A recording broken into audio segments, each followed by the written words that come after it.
Ravi de vous retrouver pour ce 12h45. Bonjour à tous, les titres.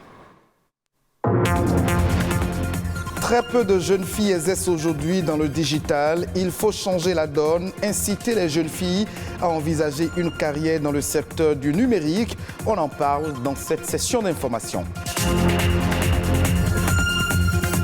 Volumineux, cercis et ultra féminins, les fossiles relèvent la beauté, mais ils pourraient bien avoir un impact négatif sur la santé oculaire. Le cinéma, encore appelé 7e art, est une filière pourvoyeuse de devises et d'emplois. Au Bénin, les acteurs du domaine s'évertuent à lui redonner ses lettres de noblesse.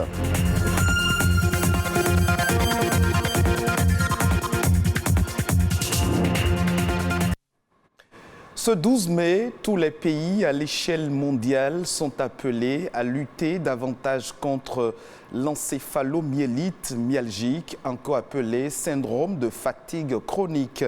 C'est une maladie qui peut toucher tout le monde et caractérisée par les troubles du sommeil et une fatigue persistante et inexpliquée. Ce syndrome entraîne un abandon involontaire des activités professionnelles quotidiennes. Pour lutter contre cette pathologie, il n'existe pas de remède ni de traitement approuvé. Toutefois, il est possible de traiter certains symptômes associés au syndrome de fatigue chronique.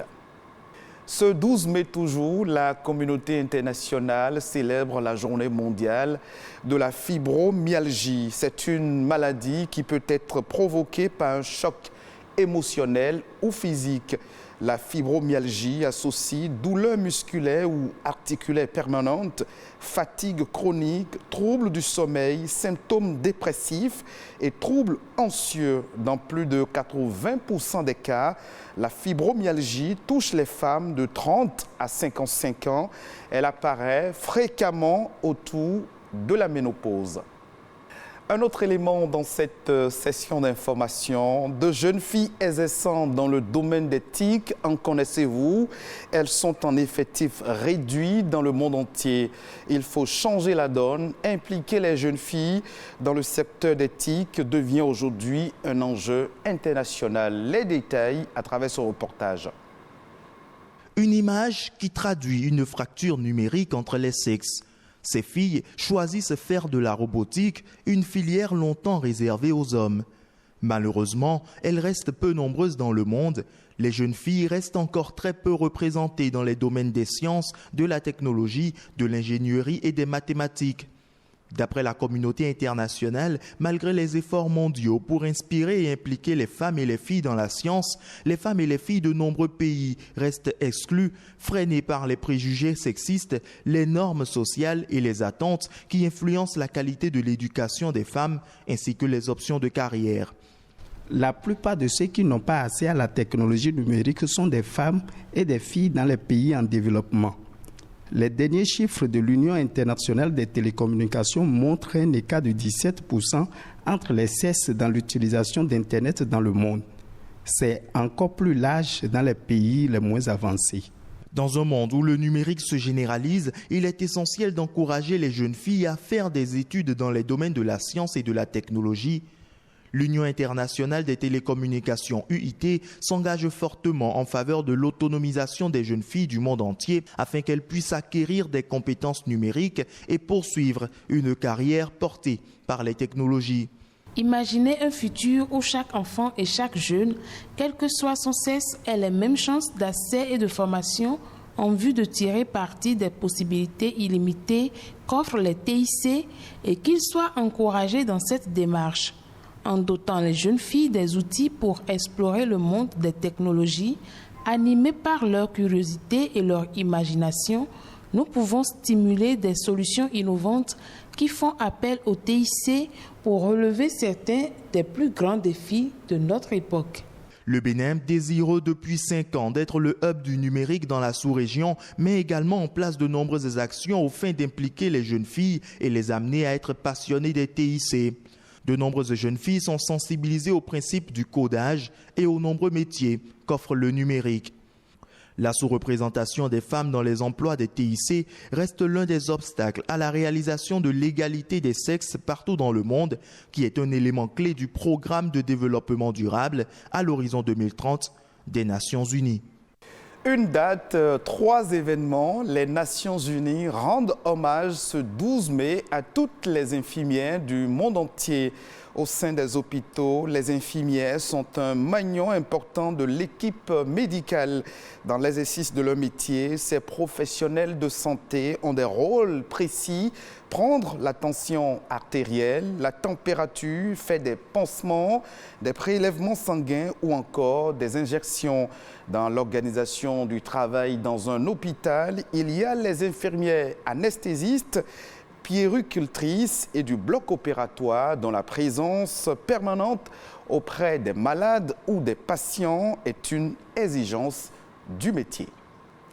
En plus des infirmières qui sont célébrées ce 12 mai, les femmes qui étudient la mathématique sont également à l'honneur. Leurs efforts, talents et performances sont reconnus et mis en lumière. La commémoration de la Journée mondiale des femmes en mathématiques en ce jour vise à promouvoir la gente féminine qui embrasse les matières scientifiques et techniques. Nous restons avec les femmes pour mettre en exergue les artifices qui relèvent leur beauté, les extensions de cils très en vogue. Ces cils font fureur aujourd'hui. De nombreuses femmes l'adoptent pour sublimer le regard et embellir le visage. Bien qu'ils soient souvent esthétiquement plaisants, les faux cils peuvent constituer un danger pour les yeux. Amandine Aliambosso s'est intéressée au sujet. Suivons ensemble son reportage. Ultra sexy, ultra féminin, les faux cils constituent un attrait de séduction qui fait toujours de l'effet. À la femme qui en pose, il donne un regard de braise. Je mets de faux cils juste pour le luxe, pour le charme. Histoire de m'embellir un peu, quoi. En fait, c'est juste pour changer les yeux. Ça change un peu le regard. De longueurs différentes, cet accessoire de beauté répond à certains critères pour une pose parfaite. Il y a les cils synthétiques et les cils naturels.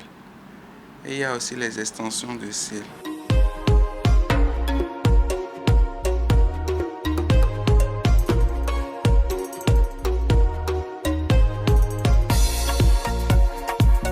On met les cils dans les sous-cils.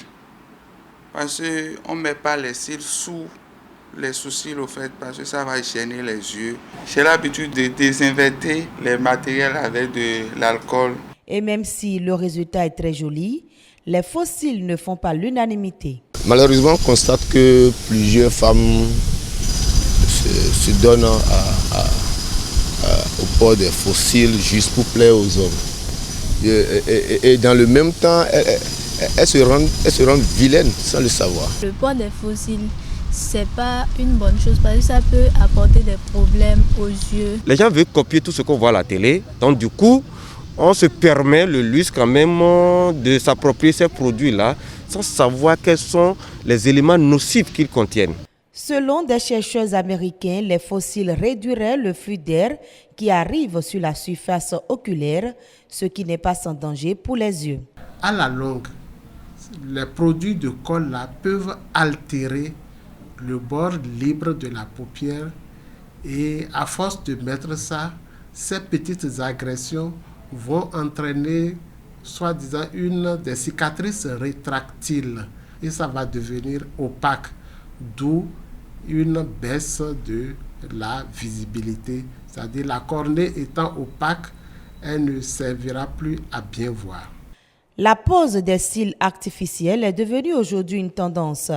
Mais pour préserver leur santé oculaire, les femmes sont appelées à minimiser le rythme auquel elles fixent les faux cils. On s'intéresse au 7e A à présent, une filière pourvoyeuse de devises et d'emplois. Malheureusement, le cinéma est aujourd'hui peu considéré et pourtant cet art constitue un vecteur important pour le développement économique de toute nation. Espoir Abougorin nous parle ici du cinéma et de ses atouts pour le développement économique. Le cinéma peut contribuer au social à travers la sensibilisation. C'est-à-dire que grâce au cinéma, nous servons de courroie de transmission de messages par rapport aux populations. Nous servons de courroie de transmission de l'information. Tout le monde ne suit pas les informations. Aujourd'hui, tout le monde n'est pas adapté à ce style de communication. Beaucoup parfois s'ennuient parce que je vois quelqu'un en train de présenter. Donc, le moyen que le cinéma a trouvé pour sensibiliser, c'est au moyen de l'art. C'est-à-dire qu'on se dit, je vais suivre un film, ça va être intéressant et tout. Et nous profitons de ce moment de distraction pour faire passer un message fort, voyons, une information.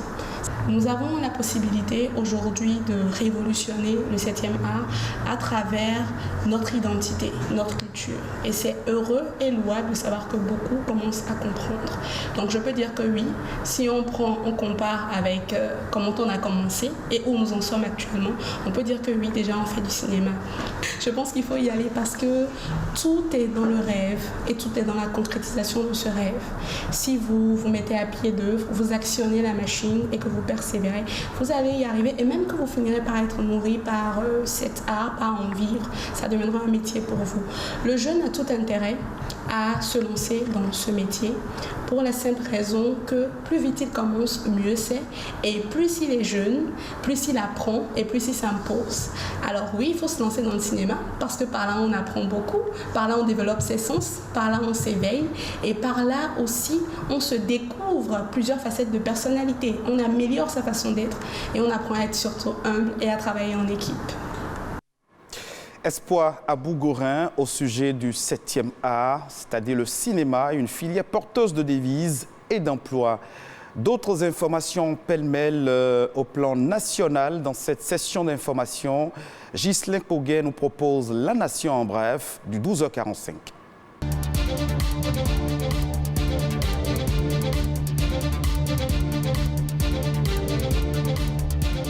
La valorisation des salaires était au cœur des discussions avec le chef de l'État Patrice Talon et les conducteurs de véhicules administratifs. Une rencontre au cours de laquelle le chef de l'exécutif est revenu sur les différents pourcentages à appliquer aux travailleurs en fonction de leurs catégories respectives.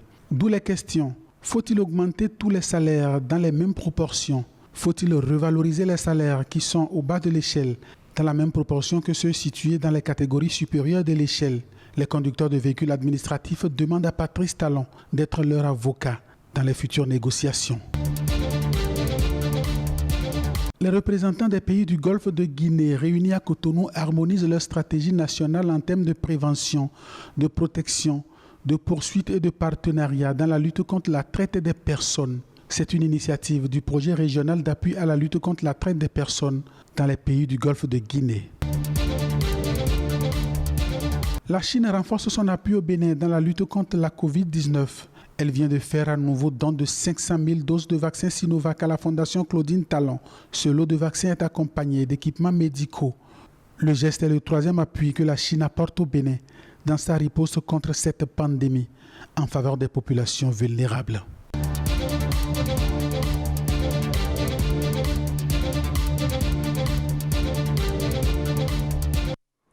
Ça suit ce condensé de quelques informations au plan national que se referme ce journal. Vous pouvez revoir cette édition sur le www.ortb.bj. Merci de nous avoir suivis.